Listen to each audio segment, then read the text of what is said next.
Hello British car fans, what we have is the Hot Wheels Triumph TR6. Did a little research here. The TR6 came out in 1969 and was sold up until 1976. Over 90,000 were made, but only around 10% of them were actually sold in the UK. The rest, over 83,000, were exported. So it's a really popular car for its time. I'm sure it was really fun to drive like this photo shows here. I looked up the original price and it was, at least in 1970, it was around 1,700 British pounds for the nice one, which is around 37,000 US dollars today. So it seems like it would have been a pretty decent deal of a vehicle. The styling was designed by Carmen of Carmen Ghia fame. And then there's a 2.5 liter Triumph straight 6 in the front, powering the rear wheels. And depending on which country you're in, you could either have fuel injection or carburation, and so the horsepower would range between 100 and 150 horsepower. It was supposed to be running on 15-inch rims, and it had a traditional body-on-frame construction, and disc brakes at the front and drum brakes at the rear, which I think is why it did so well in club racing. So let's take a look here. I thought this was a pretty cool looking casting. You know, for the money, of course. It's pretty neat. The wheels are actually pretty cool, except for those exposed axles, so I'm going to do some 3D prints. I like that they went with this racing look. You know, you got this roll bar here, and probably a fire extinguisher bottle or something. Okay, pretty nice printing here. Pretty nice paint as well.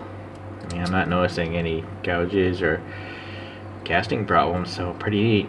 Obviously the front and back ends have no paint, but that's because you got paint on the other three sides. So I think it'd be pretty easy enough for me to paint those headlights, add a little black in here, and that'll be good.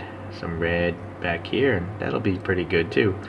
So the panel lines are actually pretty nice. They're pretty tight actually, and this red color is pretty nice as well. It's like a translucent maroon or something. You can kind of see the casting through it, so it's really cool. I like that effect.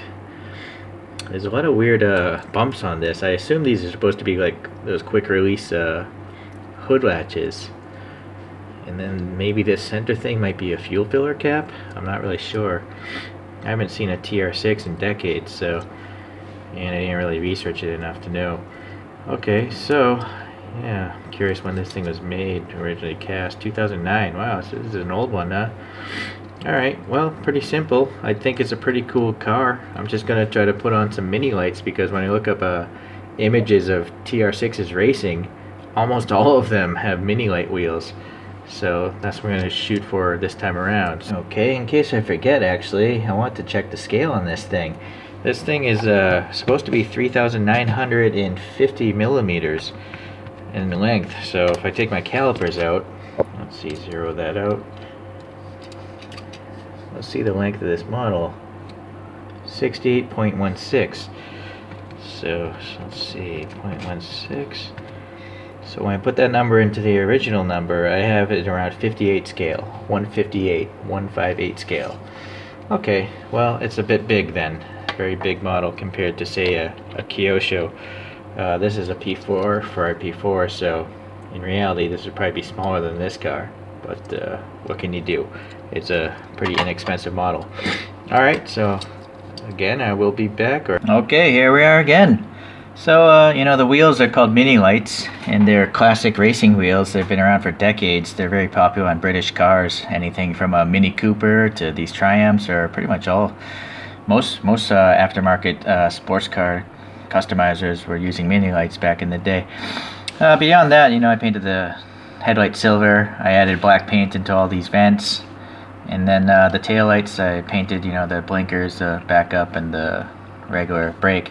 What's kind of weird is when I look at photos of the real car, there's only 3 segments, but for some reason Hot Wheels has 4 segments here in their tail lights, but there really should only be 3 from what I see, at least. Then I went and added a little silver paint here on these hood releases here, and then on the shifter, and a little bit on this tank, whatever. I guess that's an additional fuel tank maybe. And then this fuel filler lid, I assume that's the fuel filler lid. So actually a lot of extra paint work went into this one. And I pulled up a photo of a red racing car, and it makes me wonder if Hot Wheels was actually going for that look. Look at this race car here. I mean, it has the same kind of roll bar. It has racing stripes on the top. So it's pretty interesting that this Hot Wheels looks so similar to this racing car. But anyways, so yeah, I guess I'm pretty happy with it. You know, I only wish it was more in scale. It's a pretty large model, but I always have to remember that these things are supposed to be running on those Hot Wheels tracks, so they have to be a certain width, dictating, you know, the oversized scaledness here. But if you don't care about scale, I think this is a pretty cool casting. I mean, it's just cool to see cars with no windshields. Although the race car back here does have a windshield. I think there are other ones, you know, other race cars that they do remove it to save weight. So I don't think these things are really going super fast around the track. They're just going around tight tracks, and there's no need for a windshield when you have a racing helmet on anyways. Okay, so I found a little joke here for you guys regarding Triumph. How do you double the value of a Triumph? Fill it up with gas. That's from Paul Helsby. That's what the internet tells me. So good one, Paul. All right, take care, guys. See ya.